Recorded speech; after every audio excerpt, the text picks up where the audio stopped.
All right, everybody, welcome to another episode of the Perceptive podcast here on Game Wisdom, where we examine the art and science of games. I am Josh Bleiser, and we have another developer interview lined up for tonight. My guest is a returning one.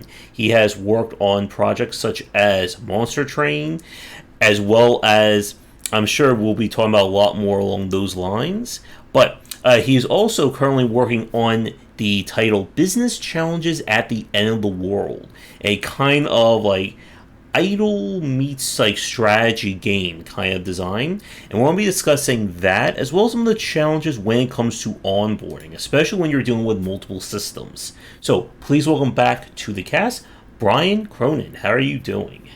Thank you for having me. I'm doing well today. I feel like this is my maybe fourth time speaking to you. So, yeah.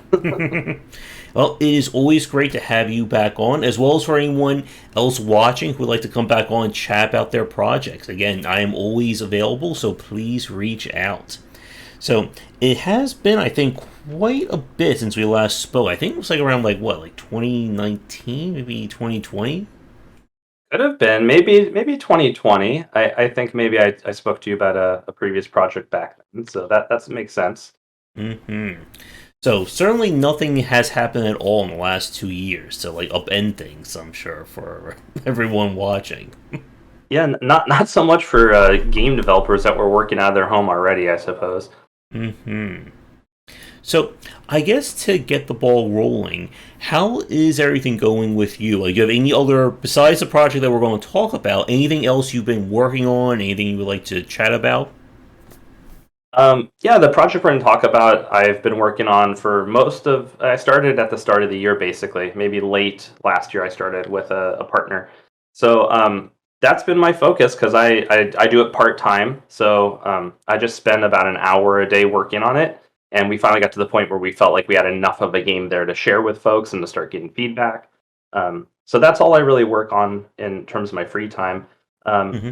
the one of the projects I was working on mostly last year was announced. It's called Inkbound. Hmm. It's a cooperative tactics roguelike of sorts, multiplayer online game. So that game was announced, but that's by the same studio that did Monster Train. But I have not been working on that for most of this year. I've been on a new project. So. Okay. I know the last time you were on, you were talking about like kind of like a demonic baseball kind of game. Yeah, yeah.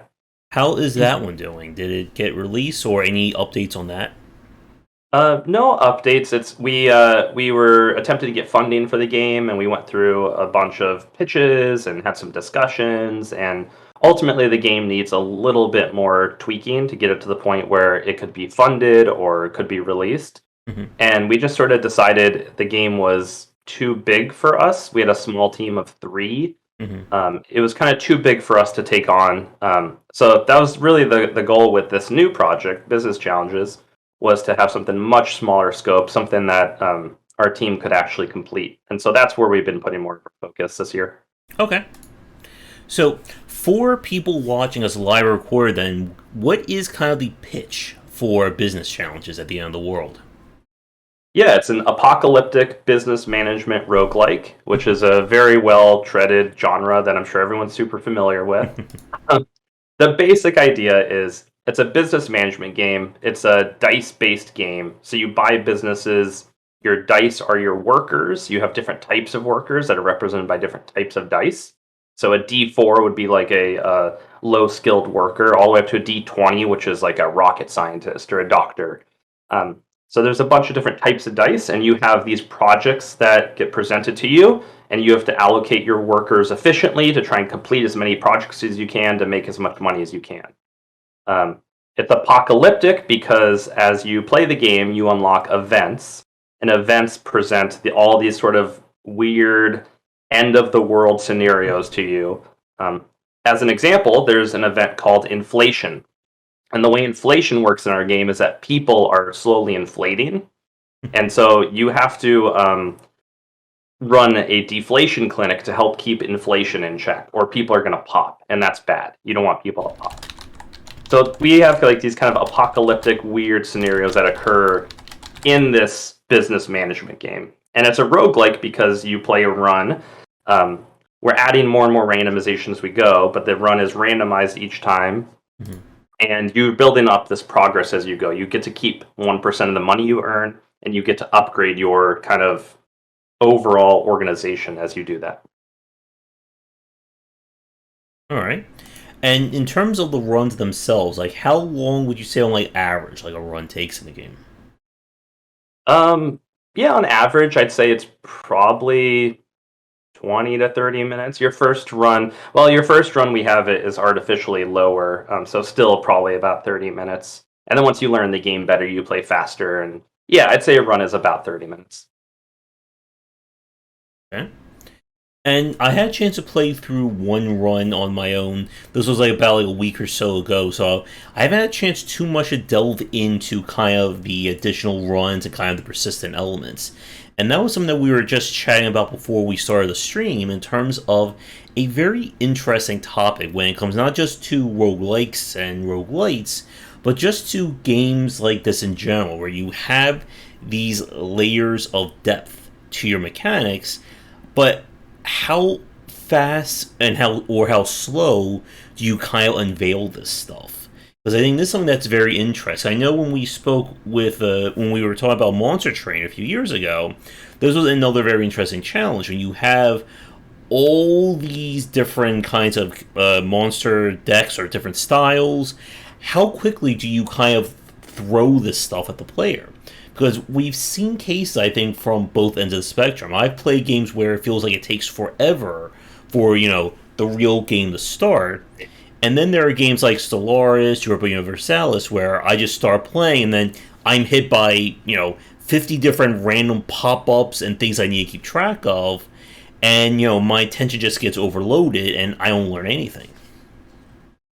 It's an additional challenge with a game such as ours. You mentioned at the start it has a feeling of an idle game of sorts, mm-hmm. and while it's not strictly speaking an idle game, it's literally turn-based and it's not. Mm-hmm. But I think that's good insight, and we are inspired by idle games.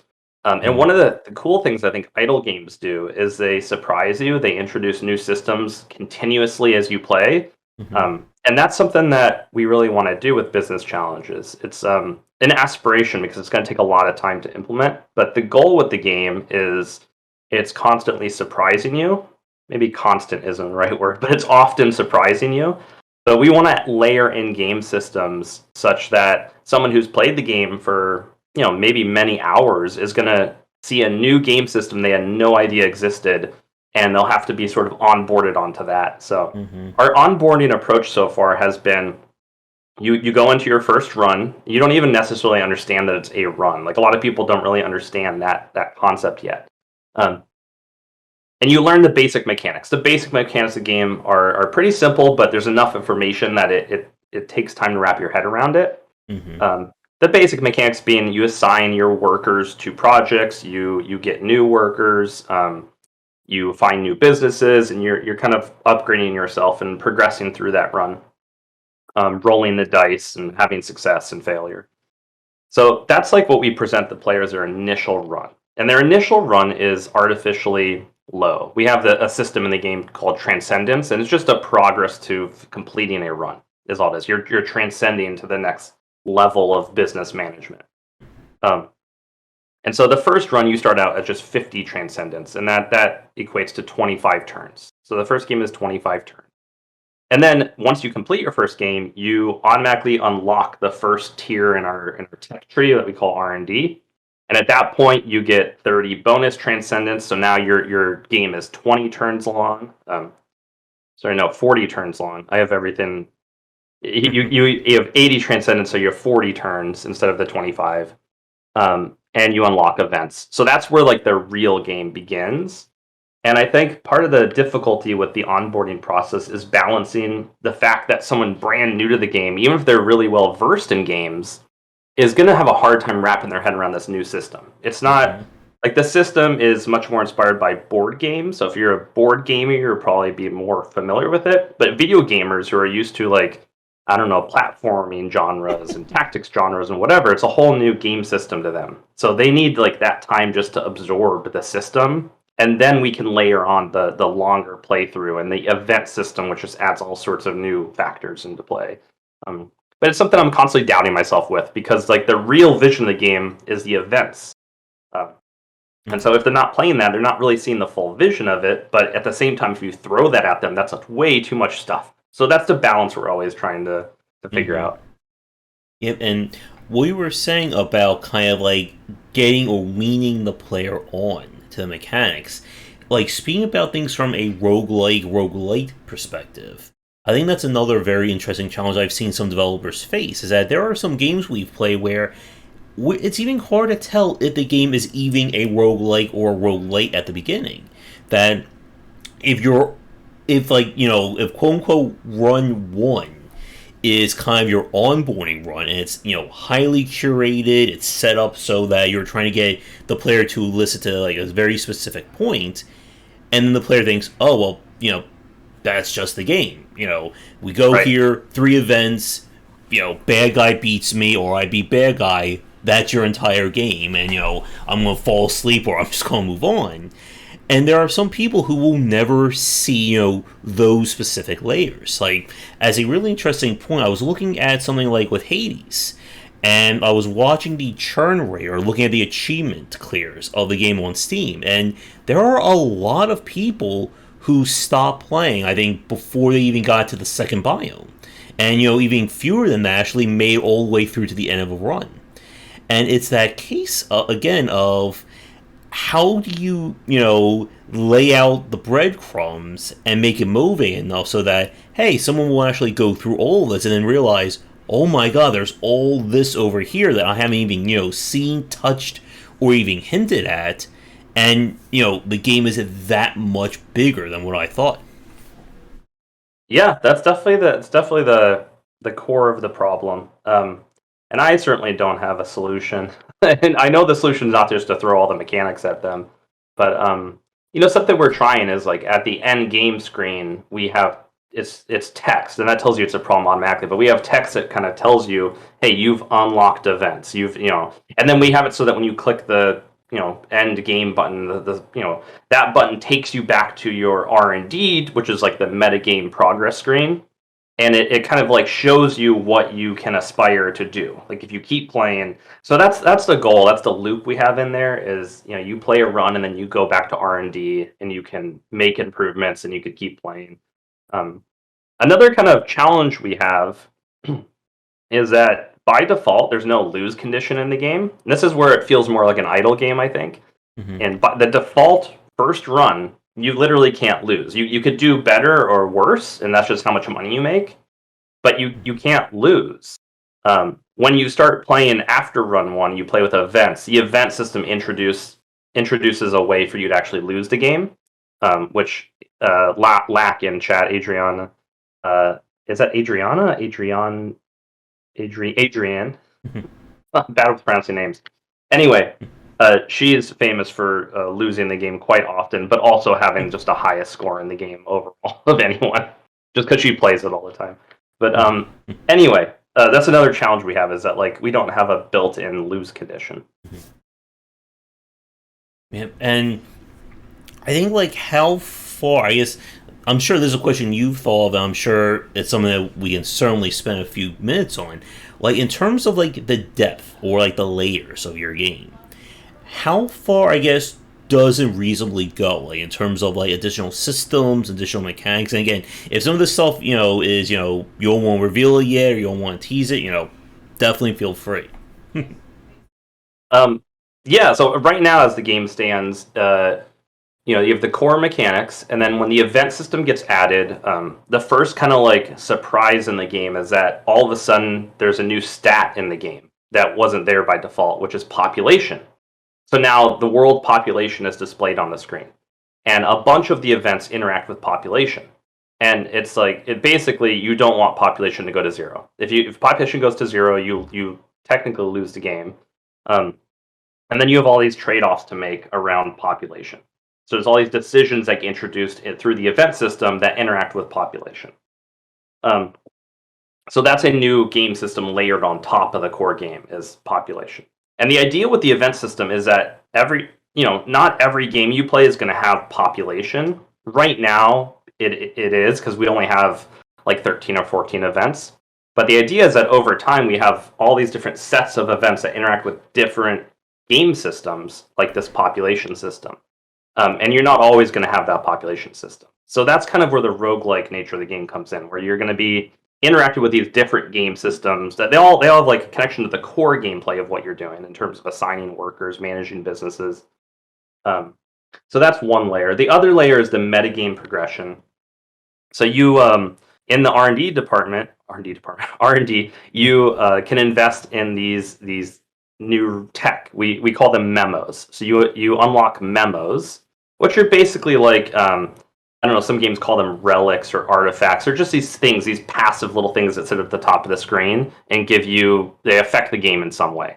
So as an example, there's one that on Mondays you get like $300 or something, and then no, on Mondays you lose $200, and then on Fridays you get like $500.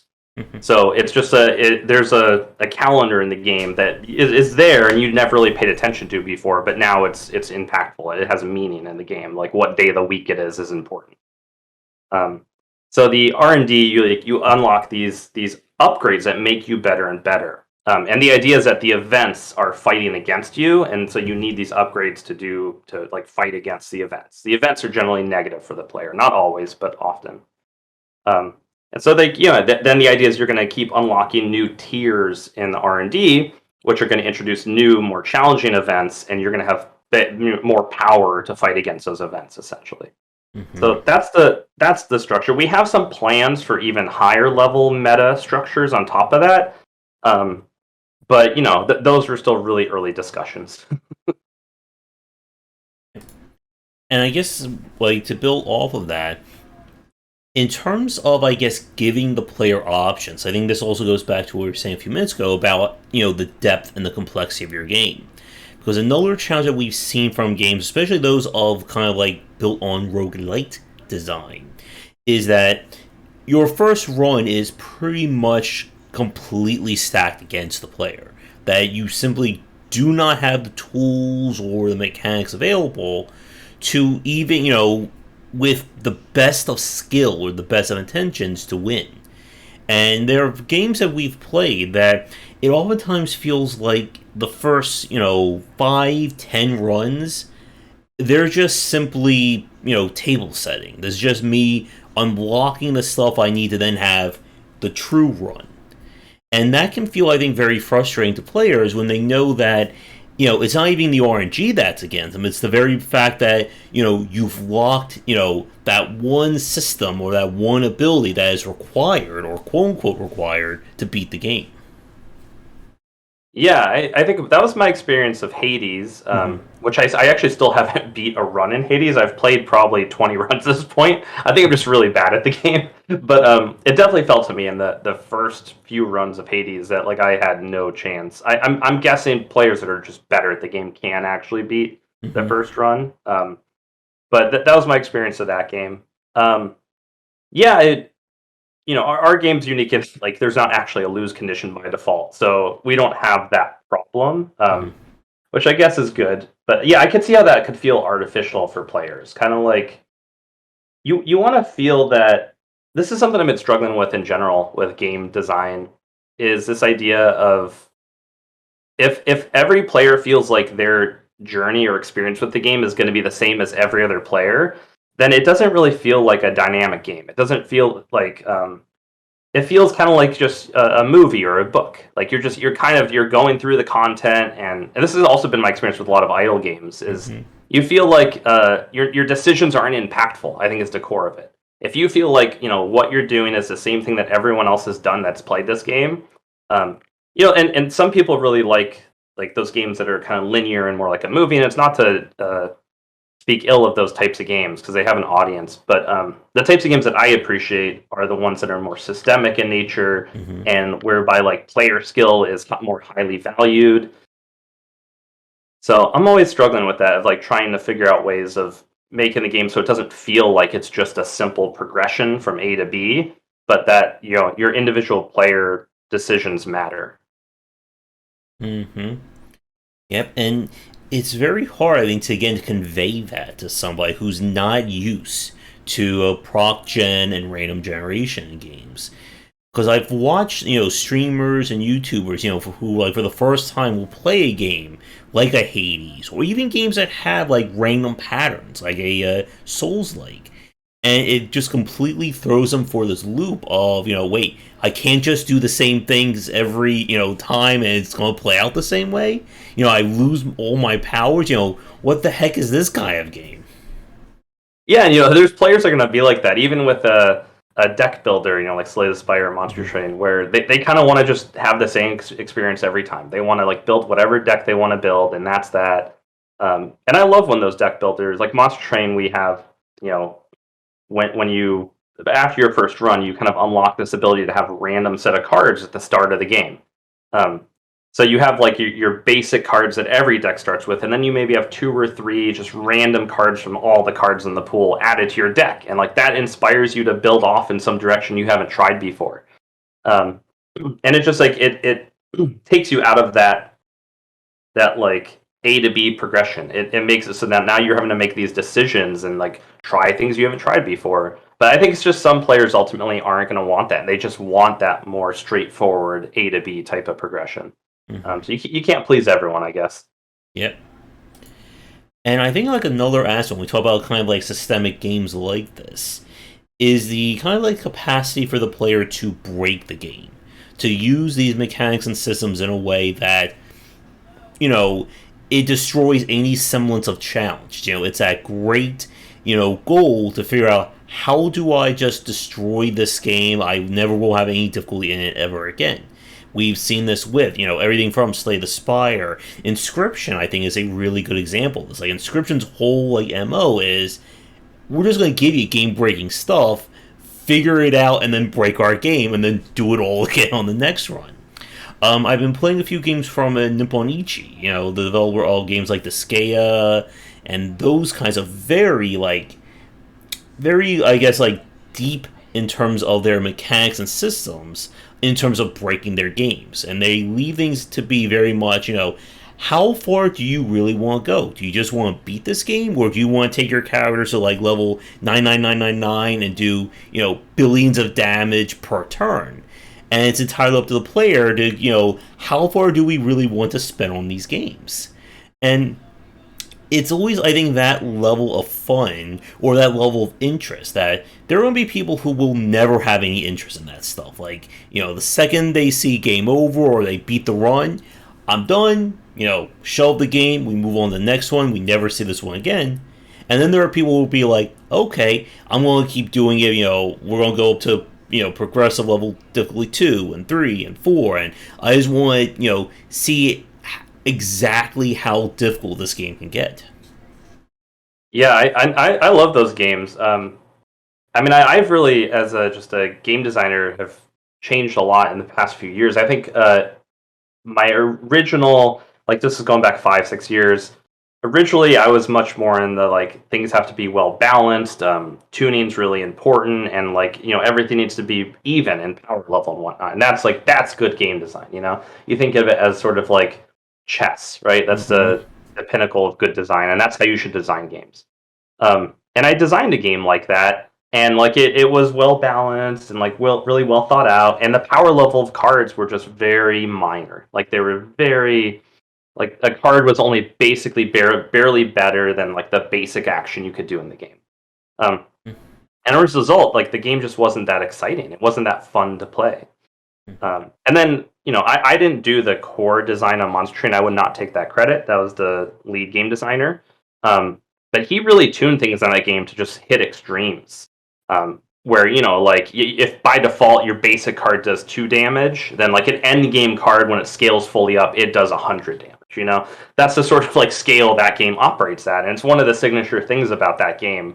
That people really like. It's because you can hit those, highs, those moments in games that are super memorable, and so much so that Richard Garfield sent us a message about Monster Train, how he really appreciated that about Monster Train, that like it wasn't so it wasn't like overly designed and tuned. It was like tuned to the point where things were just so extreme.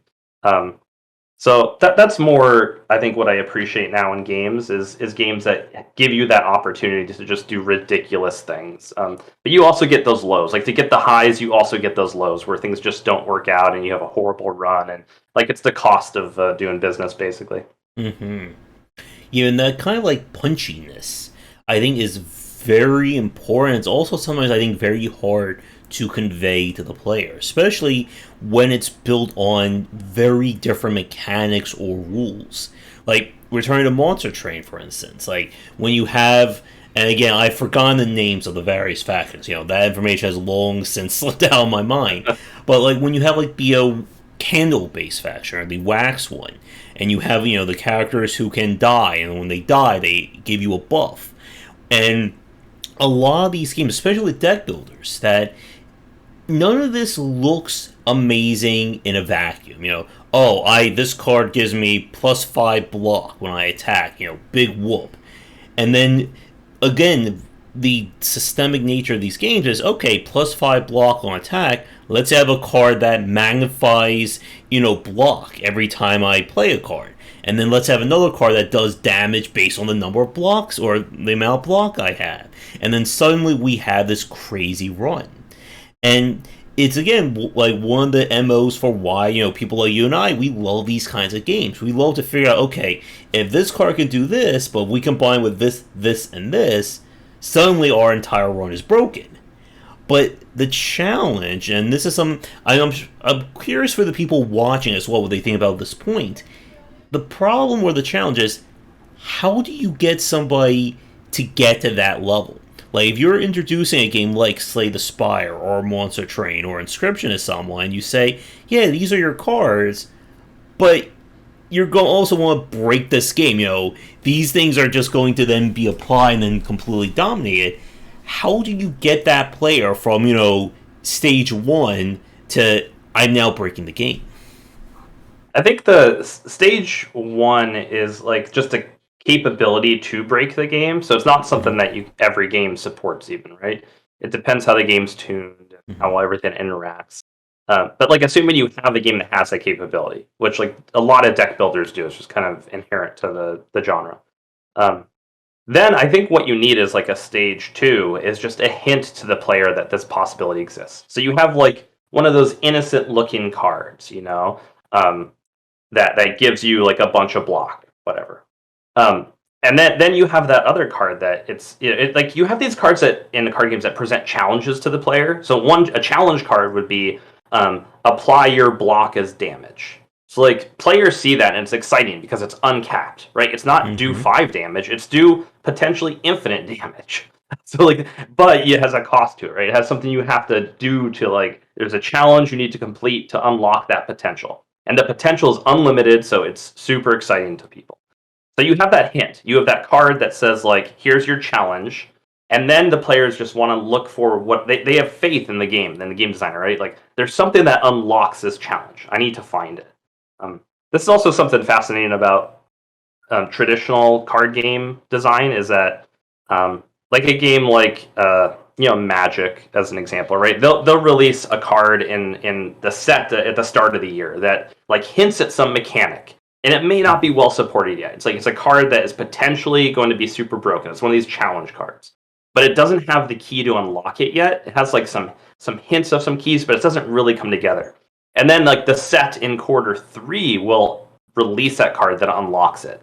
And so then people that like remember that card, and now those players have like that piece they need to make it work, and the gears start turning. And I really love that about traditional card games. It's harder to do that in digital games because, it's a lot more expensive to produce the cards in a digital card game, and it's you don't often like. I guess Hearthstone does this, right? Hearthstone is very much like Magic, where they have sets that release twice a year or whatever. And I think part of the balance, I'm sure this is something that you've thought of, and I'm sure it's something that for designers watching I think about as well. When you have these kinds of, conditional cards that are, very specific in their use, the balance is, again, how easy is it to pull that off? If, like, we're trying to Slay the Spire, for instance, that the Juggernaut strategy of having the card that lets your blocking, every time you get block, you also do damage when you have that card active. You are dependent on getting Juggernaut. If that card doesn't drop, that strategy does not exist for your turn. For games like Hearthstone and Gwent and so on, they also have very powerful but also very situational strategies. That if I need, let's say, cards B, E, and F to drop, and I only pull, let's say, E and F, my whole strategy's done. But then conversely, with the balance of some of these games, is that, let's say during a competitive match, I do pull cards B, E, and F. Does that mean I automatically win my match?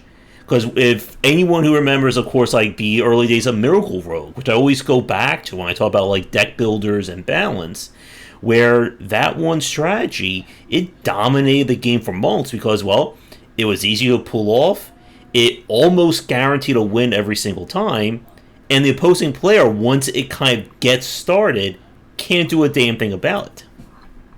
It's a tough, like my example for this is from a card game I used to play called Netrunner, and there was a tournament we had. It was maybe 2017 Nationals or something. Me and a bunch of friends went to this tournament, and I wasn't a part of this group, but a group of my friends were all playing this degenerate deck. That it was a combo deck. It was like you had to draw a bunch of cards. You had to get the cards in the right order. You have to put them down in time, and then once you fired off the combo, you would win in one turn.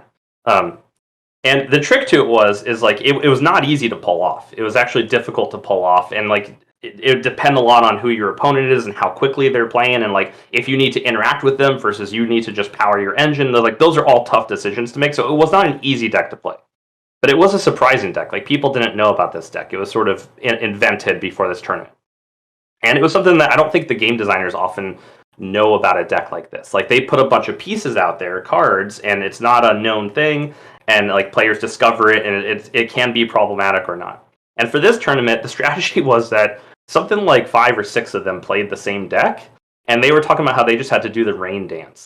So they had to, like, imagine you're running through rain and trying to avoid the drops. So the drops would be like an opponent that has a card or a deck that counters your deck. It was a glass cannon. So this deck would just be killed completely if the opponent had certain cards in their deck. You literally couldn't win. So it was sort of like they had a shotgun effect where 5 or 6 of them all played the deck, and the idea was just one of them had to make it through to the top tables and win, and they did. One of the players running this deck, they won the whole tournament with using the deck. Anyway, it's just like in that example, the deck itself wasn't popular after that. I mean, it was like a fun oddity to play. It was for that tournament, and the meta that existed around that tournament, that deck was a good choice for. But also, like, you couldn't guarantee a win with it. It just depended on your opponents, and it was sort of random if you'd win or not. But if you got the right opponents, then you would win the tournament. Yeah.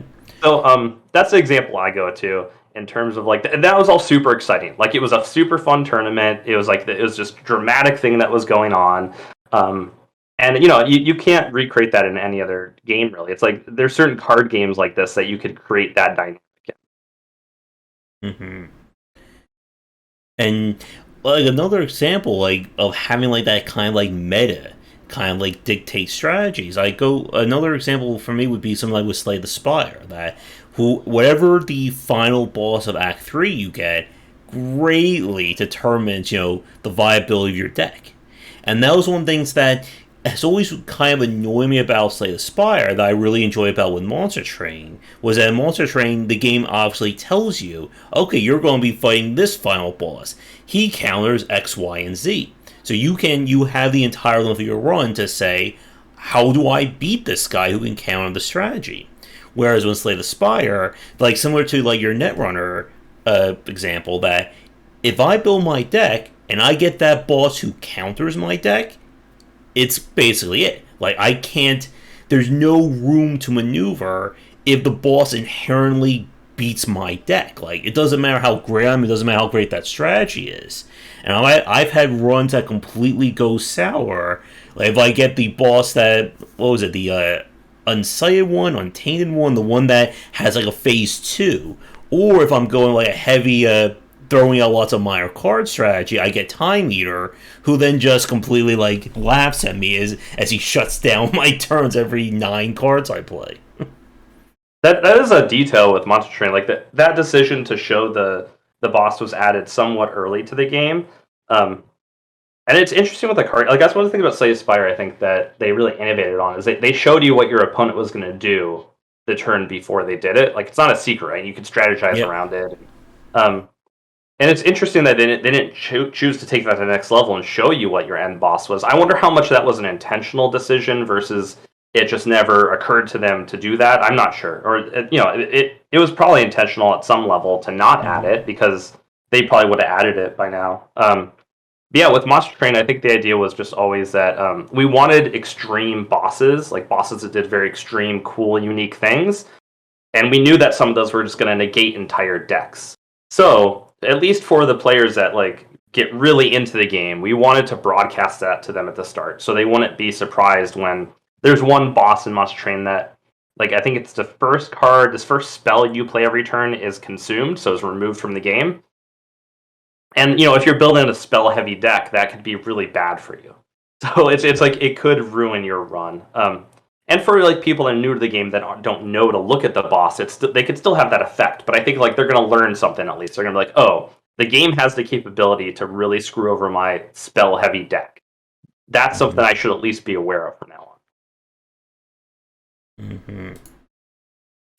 Yeah, and again, it goes back to kind of the strength of your various cards. That if you can build a strategy that is very, I think this is another interesting point about this, is that a lot of different strategies are built around either, the jack of all trades approach, where you try to build a deck that can handle multiple different strategies, or is the, I must draw these 5 exact cards every round, or, if I draw them, I automatically win. If I don't draw them, I automatically lose. That was one of the things that I got with Inscription, that a lot of Inscription was about having very lean decks. You wanted to be able to, on your very first turn, I'm drawing my broken strategy. And if I don't draw that broken strategy, I need to either get really lucky or I need a plan B. And a lot of that high-level Inscription play is basically, I just want to get 5 cards in my deck. Just my 5 most overpowered broken cards. And that's my entire strategy every match for that run. And again, there's pros and cons of both approaches. Because, again, like if your game is built around like those very spiky strategies, those very unique, very conditional ones, you can really get mileage out of how many different ones you have. But again, for some of these games that we've played, if there's only, let's say, one super powerful strategy and that's it becomes that chase of, okay, did I get this card this run? Yes, I can win. No, I'm done. Like, I can't get through this. That was one of the things that I didn't enjoy about with FTL, for instance. That FTL's final boss or bosses is so conditional around, what their strategies are, that it always felt like, okay, if I can't get the exact plan for version 1, version 2, version 3, I'm screwed. Like, nothing else about that run matters other than those 3 specific strategies. And so it's one of the things, just you're talking about the idea of like jack of all trades versus a glass cannon. It's one of the things I love about card games is that you could have both strategies be totally valid in the same game. And competitive, card games, you could have like one player is the jack of all trades and one player is doing the glass cannon, and they're both interacting in the same game at the same time, and it all just magically works. And it's really a beautiful thing. In terms of our business challenges game, I think it's one problem we have now, and one of our dedicated players is talking in chat about it. We don't have enough depth in the game yet. It's very much like this game, we released it, but it's like a very small release, so we're just going to keep updating it every week. And it doesn't have enough depth yet to really, like, I don't know why her name's Lack. She plays the game a ton. She plays like sometimes dozens of times each day and gives us a ton of great feedback, and she has the high score by far. and she's saying like I have a strategy I use to win, and she does. Like so, our challenge over the next few months is to really add a lot more randomization and depth to the game, so that there's multiple strategies. Right now, there's not a lot of different strategies in the game, and that's just more a reflection of how early the game still is. Mm-hmm. And also, for people watching this live record, I did include a link to the version that, or what's kind of like the open beta, in the Yeah. description of the stream and the video, so if you want to check out like that. Do you have plans on bringing it to like Steam or to other platforms as it gets further developed? Maybe at this point, our plan is to just keep updating it, keep making it better. We have a small but dedicated Discord server of folks that are always chatting about the game, giving us feedback. Um, so at this point, we're just focused on making it better, adding more stuff, and the future is totally open. So yeah, I'd love to get it up on Steam, wherever else. But that's right now. The focus is really it's up on itch right now. The focus is really just on getting the word out, like getting in front of people, getting feedback, making it better. Mm-hmm. And I think with some of the depth, like the challenges of that, and again, I think onboarding in games like this, like Monster Train, and so on, is so key. Is that it is hard, I think, to get somebody new or to get somebody invested in learning these games.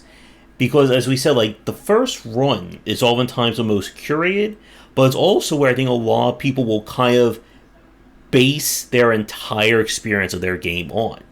That and I think this also hints as one of the larger problems or one of the challenges of getting people invested in roguelikes and roguelike design. Is that in a roguelike, you're not supposed to win your very first run. You're supposed to die to some random thing or just be completely out of your depth. And I think for a lot of people, they just view that as, oh, this game's impossible. I can't beat this. It's horrible. Uninstall, never play again. But for people like ourselves, and I'm sure for a lot of people who are watching, like we go into that going, oh, we lost one run. Okay, let's go back in and see what we can learn for run 2 and run 3. When you understand the structure of it. Yeah, man, I think that was something I talked about in my book, and it's something I think a lot of people who play roguelikes and roguelites understand, is that yes, there is chaos. Yes, there are random elements and things that can mess with your run. But a lot of that challenge is understanding how do we mitigate that? How do we prepare for that randomness? XCOM is, I think, a brilliant example of this. If you've watched any high level play of an XCOM game, one second, I'm choking here. If you watch any high level play of these games, most of the time those players aren't going to get into a bad situation. And it's not because, RNG is being, modified or, they're hacking the game. It's that they simply understand what are all the levers and, things going on behind the scenes and how do I adjust for that before I even play. It's, as simple as sometimes just not sending characters on Hail Mary runs around the map. And that, I think, is, again, like, that is super high level play. But the challenge is that person who quits after their very first run. Can we get them interested in coming back for a second, third, fourth, fifth try? My strategy with this game in regards to that is just it's sort of a weird theme. Like I call it an apocalyptic business management roguelike. So there's just not a lot of games that are playing with that specific combination of words. So my hope is that like it's not going to appeal to everyone. A lot of people are just not going to be interested in a business management game, just like conceptually, and that's fine. So it's more of a targeted game. There's like a hopefully there's enough people out there interested in that idea, like at least piques their interest. And then we also have like this weird AI generated artwork that I'm hoping will bring people in. From there, I hope they have enough faith in the game. They're just like, okay, I'm going to try this out. They're interested in the core mechanics, and then we hint at there's something more. Like we show them this R&D, and then I hope that's the hook that they're like, oh, maybe I want to try this more, and I want to try and unlock some things and see what else there is to experience. So that's my strategy with this game and how to kind of break through to someone in that onboarding process. I don't know if it'll work. I'm not great at marketing games, and I like to make the game, but I'm not real good at marketing it. So I don't know if it's going to be a successful strategy. At the same time, our it's really low risk for us because this is just something we do for fun on the side. So we don't have like a ton of money invested in this, and we're doing it for fun. We have a lot of silly things happening in the game that you wouldn't probably put into a game that you're trying to market to people to buy. I don't know. I view that as an advantage, maybe. Mm-hmm. And yeah, like trying to again like get somebody into this is definitely that hard part about it.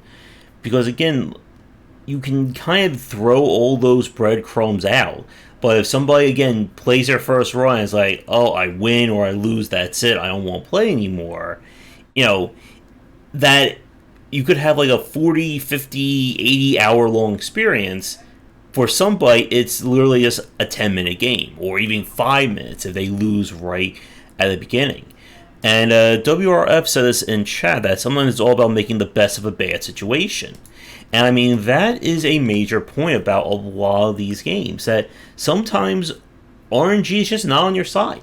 That it's just literally, you're not getting a card that helps you, or every event is a bad one. And you're going to lose. And there is literally nothing you could have done to stop that.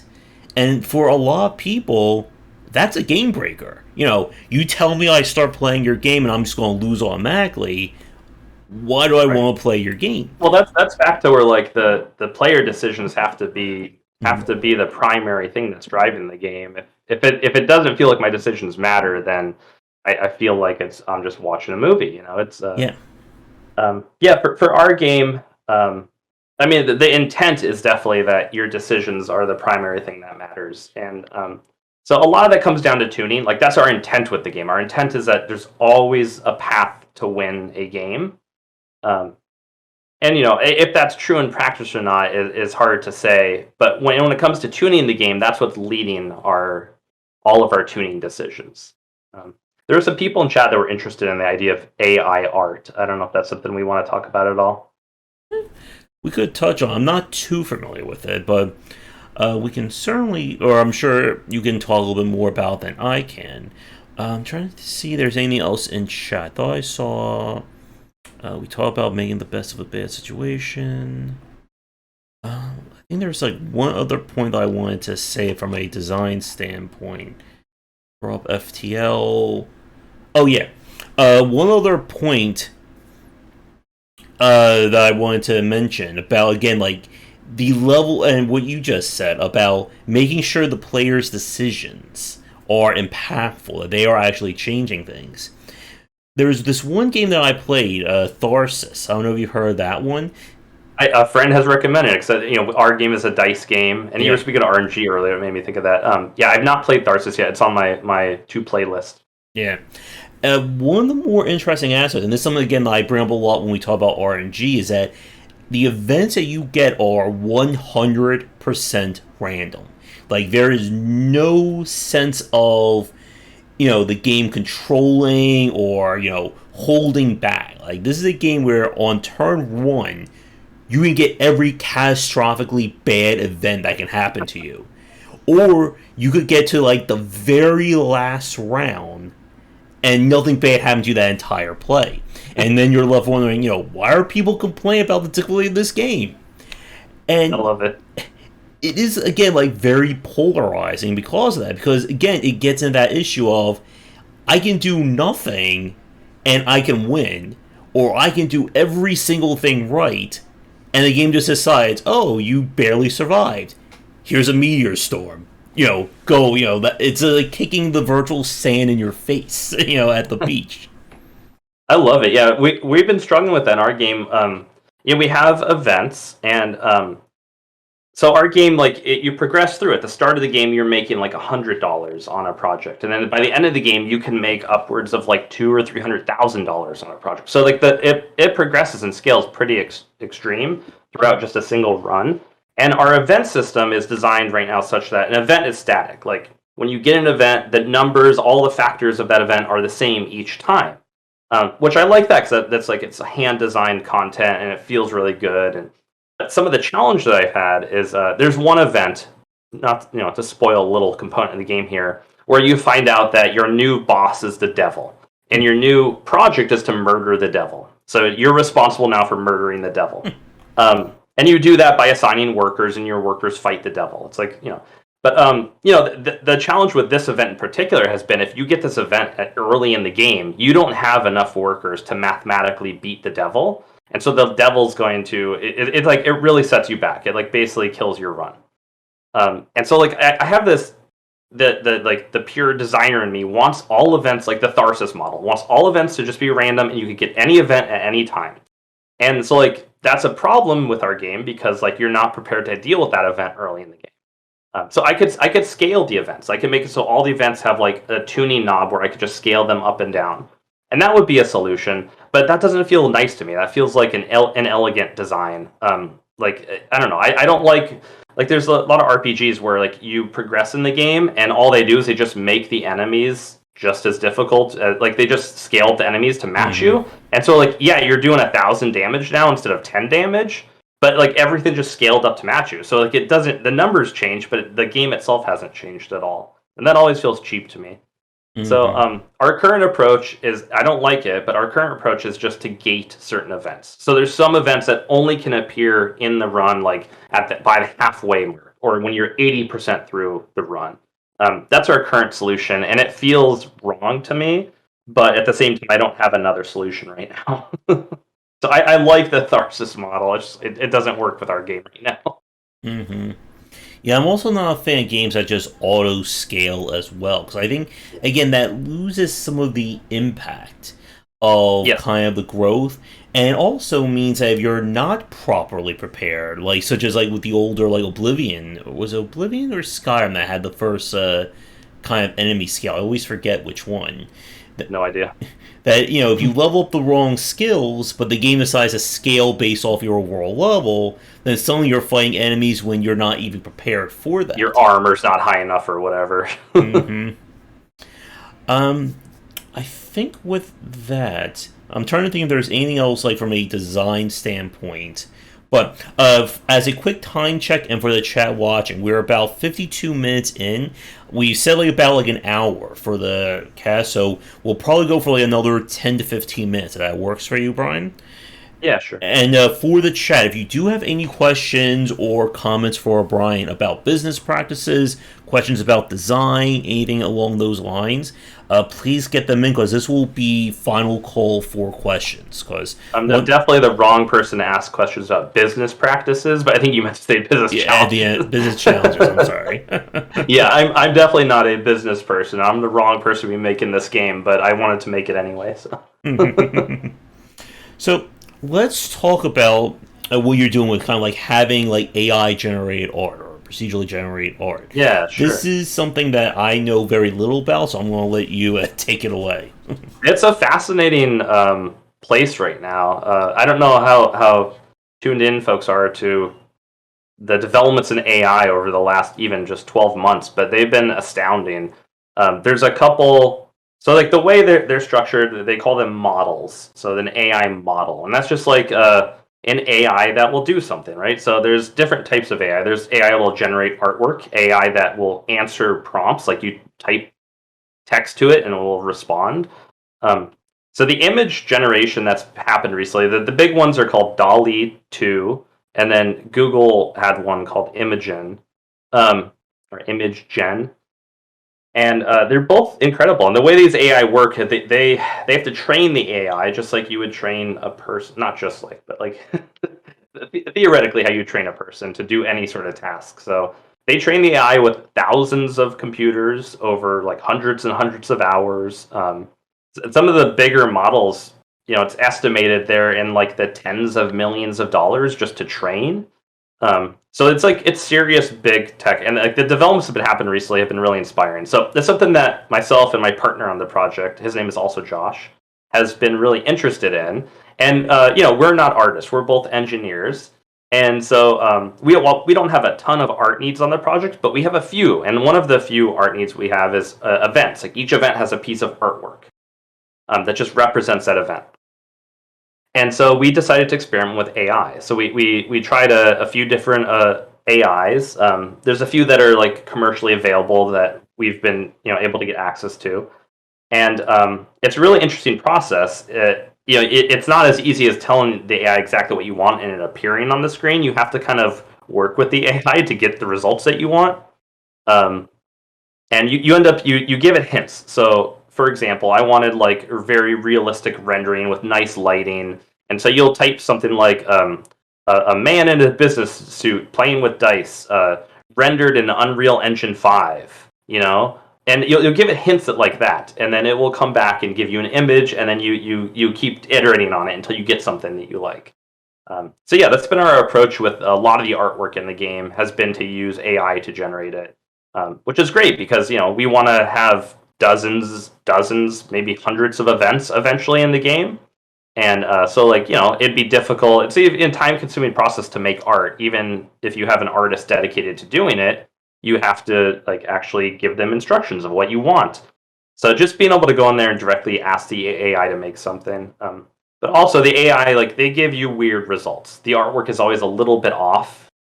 It doesn't. It's not exactly like people. Eyeballs aren't where they should be. Things like that. So I think it's with the current state of AI. This could change even just in a year, but with the current state of AI, there's certain genres of game that are going to fit really well with it. And I think our game being like this weird apocalyptic thing, you can expect that the artwork is going to be a little bit weird and psychedelic. And so that's kind of the result we have in the aesthetic, and it just matches really well. So yeah, I've been really enjoying it. I wouldn't use it for every game. I still really like curated art for many, many games, but for this game, it really works.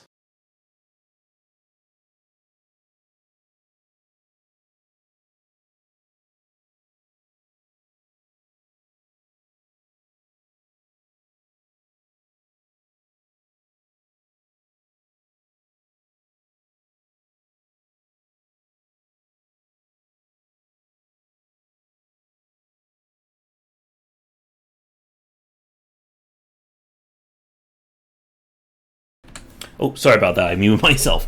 Oh, What I was saying was, what I found very interesting is that when we look at early roguelike designs, that they were built around kind of they're built around the ASCII code. So you couldn't just have content that was 100% curated, because if it's procedurally generated, you couldn't ask an artist to design all that back then.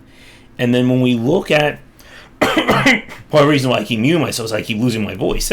But when we look at kind of the growth of procedural generation, it was the idea that if we want to build a game space like the size of Skyrim or No Man's Sky, whatever, there's no team of artists in the world who are going to be able to draw and create the universe, in a reasonable time. So we use that procedural generation, then we do touch-ups after the fact. So having, or seeing kind of like AI-driven art like this is definitely an interesting way to kind of be kind of like in the middle, in a sense, of these two extremes. right. Yeah, and I could certainly see. I don't know how. I'm not going to try and make predictions how far off we are, but I could certainly see a No Man's Land, No Man's No Man's Sky. Sky. I could certainly see a No Man's Sky in the future that took advantage of modern AI. Like that game was very let's just call it procedural rather than AI driven. And Mhm. procedural. I think a lot of the criticism is valid in that you get a lot of things that sort of look the same. And I'm not criticizing No Man's Sky. I've actually not played it yet. I really want to, just haven't gotten around to it. Mhm. But like procedural generation games in general have that property of yeah, it's all unique and new, but sort of like someone had that idea of how many different bowls of soup can you generate? Like if you have procedurally generated Mhm. 29 million different bowls of pea soup, like no one really cares. Like yeah, they're all unique, but who cares? Um, and so modern AI has the ability to generate very unique pieces of art And you could certainly imagine a future procedural generated game that makes use of modern AI, where you get that nice blend of procedural generation and like infinite content, but you also get these like every piece of content will be very unique and special as a result of how the AI works. Yeah, there's a lot of potential. I think right now the biggest limitation is just cost. Like it takes like literally millions of dollars to train these models and to run them. So it's tough to know at this point how that'll be incorporated into game development. But I think the first studio to do it well, it's going to be a really great game, whatever it is. And to Pony's comment in chat, that was one thing that I saw when I was reading Procedural Generation and Design by Tanya Short, that a lot of the more advanced or for games of like massive scale, they will use procedural generation to kind of create the basic level of the land, and then the artists and the teams will then come in and say, okay, let's tweak this, or let's add, a very specific point of interest right there. And that is kind of like the basic level, what we see here. Now, I think what Brian's describing, what we see kind of like the next step would be, can we have an AI create stitch together a new alien, or create a new character or a new event using these definitions and the algorithms defined by a developer. Now, of course, the challenge is, again, like, the more freedom I think you give an AI to do this, the less, I think, as you were saying in the first part of this cast, you kind of lose that spikiness. That ability to say, let's have that very unique power, that very unique situation. This is, I think, one of the things that kind of doomed Spore. If you remember Spore from back in the early 2000s, a game that literally lets you procedurally generate creatures from the microscopic level to a civilization, that can go into space. That the problem was, the gameplay just wasn't catching up to that level of procedural generation. The thing with AI is, like, at this point we're at this cusp of it could go in who knows how many different directions of like there's this potential future where, I don't know, like general AI is solved, and that's like the sci-fi future we've seen in movies and whatnot with robots, and there's also this future where like we hit certain limits. Like right now, just the power required to train some of these AIs is becoming prohibitive. Where like if you follow the current trend of where we are with AI, whereas it was like 5 years ago, and you project that forward, it's something by like 2032 maybe. We don't have enough power on Earth to power the AI that would follow that curve. Anyway, I guess my point is that it's very hard to predict how this AI will be used in game development. But in the shorter term, I think the idea of it being used to produce like a static game world that then artists go on top of and build signature pieces, I think that's a very likely use case of it in the short term, like over the next 5 years. Beyond that, it's really hard to predict. But it's super exciting, and the more I learn about it and the more I see, it's just like it gives me doubts that there's anything special about humans. Like, I think we all want to believe that humans are special, and there's some things that machines will never be able to do.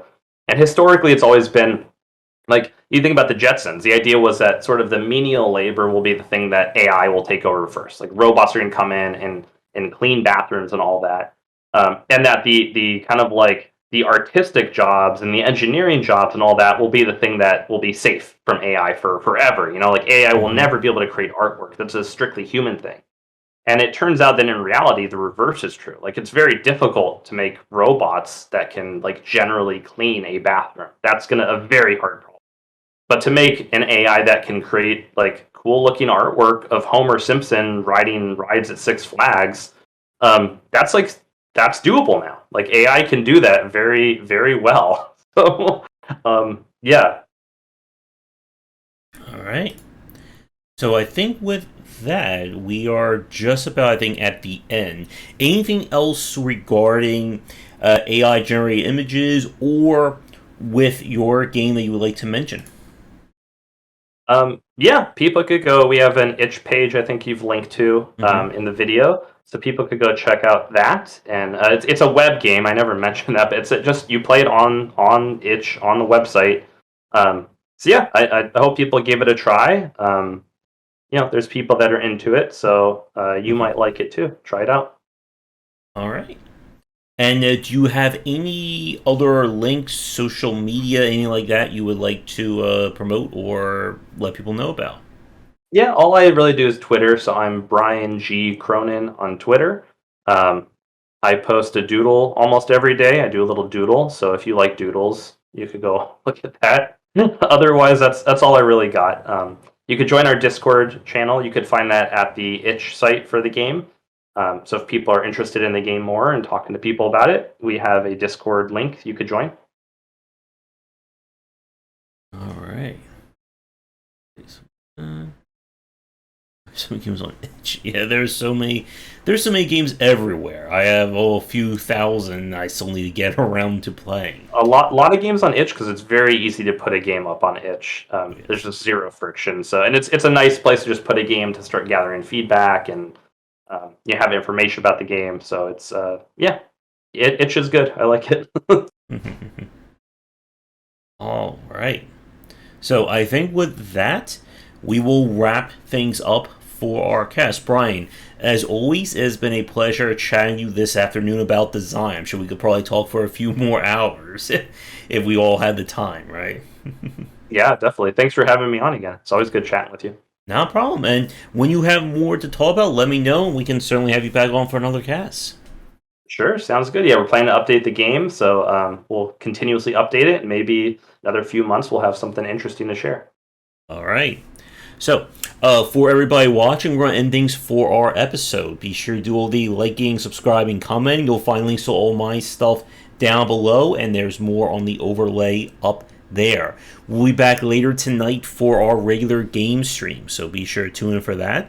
And again, if you are a developer working on an upcoming game or just want to talk game dev with me, please reach out. I'm always looking for a guest for our casts, either doing them live or recorded. So again, Brian, have a great afternoon and best of luck with business challenges. Thank you. All right. So for those of you watching, thanks for tuning in. Come back for daily discussions on game design here and on game wisdom, where we examine the art and science of games. And until next time, everybody, take care.